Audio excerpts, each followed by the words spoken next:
Some of you who are returning back home are asking me, and some are here also, are asking me when they return back home, how can they keep up the peace of mind or whatever practice, whatever it is done here is not disturbed because of their professional activities. This is only a fear, I think, fear of mind. When you return back home, then you will know how you stand to the circumstances. First of all, you are not practicing anything that is not your own nature. You are not gaining anything new, afresh, that you are afraid to lose it when you come back home. So why this fear arises that you will lose it? Anything that you gain, you may lose it. Anything that you possess, you may lose it. That can be believed. But how can you lose anything which is your own nature?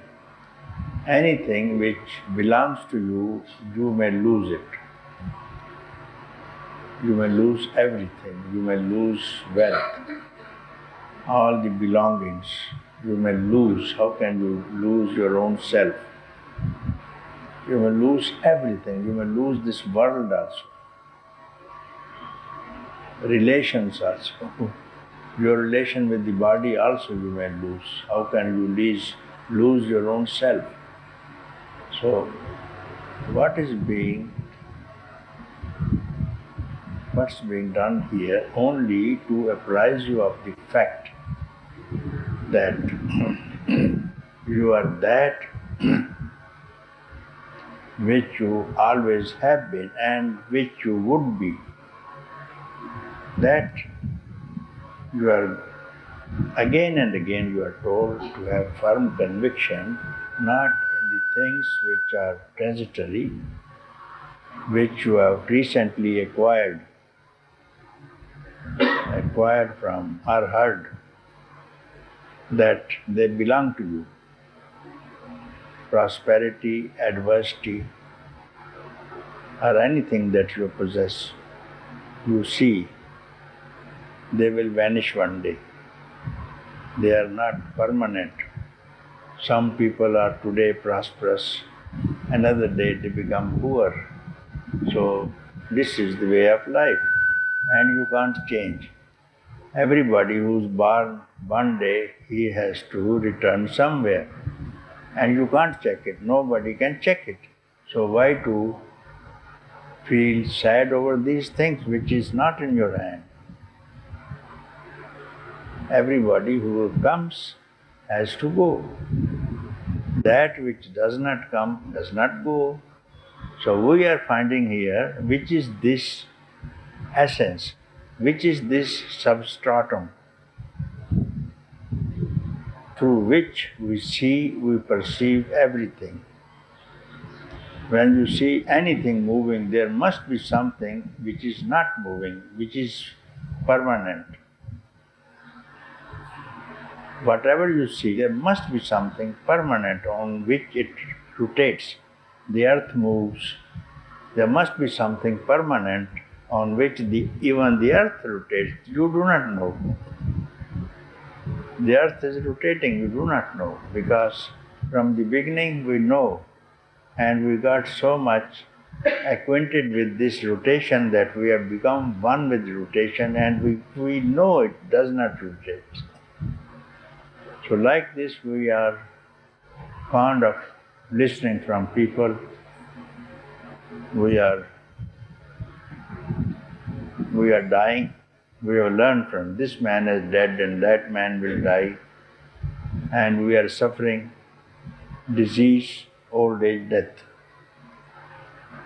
And surely these things are changing, on which this change is taking place. There must be something, you see, which does not change. There may be disease, old age, death, but how can you know unless there is some changeless fact, substratum, where this change is taking place, that is concealed because we don't know it, we ignore it, you see, we have never heard it. Now we do it always here, find out, inquire. Inquire and reject what you are not, or inquire what you are, whatever possible. One is negation, negate whatever can be negated from beginning to end. Finally, which you are not able to negate, which cannot be negated by you,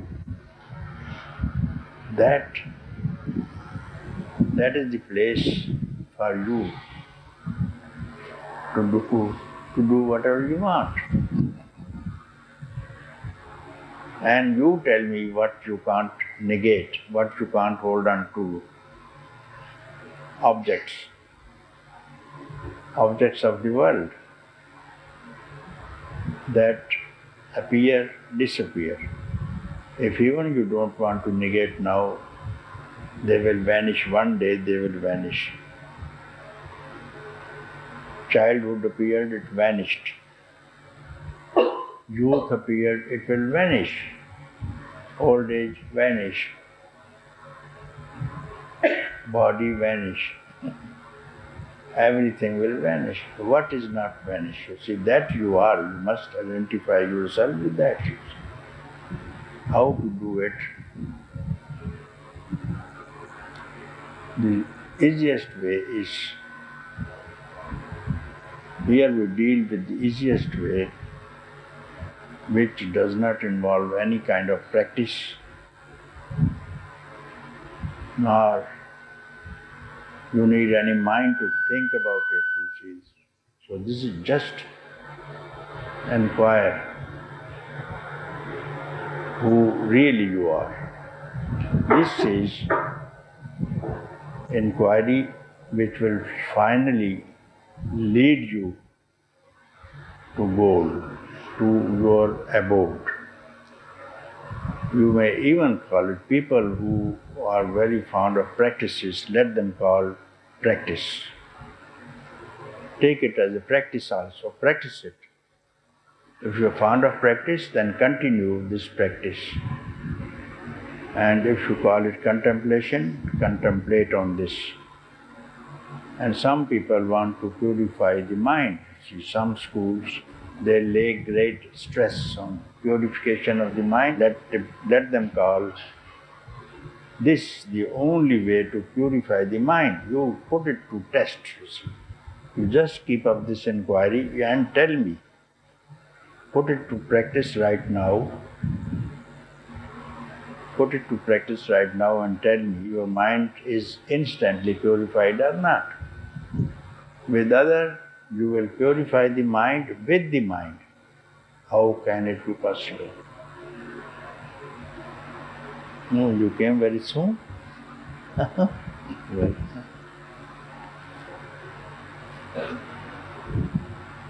So this is to strike at the root. Some people need to purify and waste whole life in purification of the mind. How can the mind can be purified when it does not exist?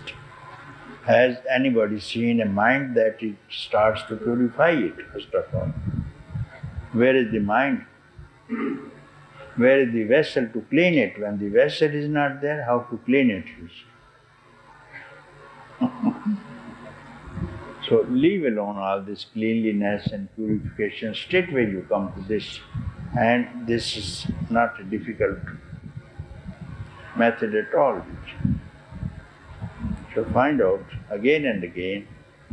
Some people are able to do it instantly. Some have taken some time, some days, and some are still taking time, and they have decided to do it, and then only they will return home. So I'm very happy with the results, and some who have stayed here for few days, and they are writing to me from back home, and they are giving these references in the papers also. I will read one of the papers. It is from a journalist from California.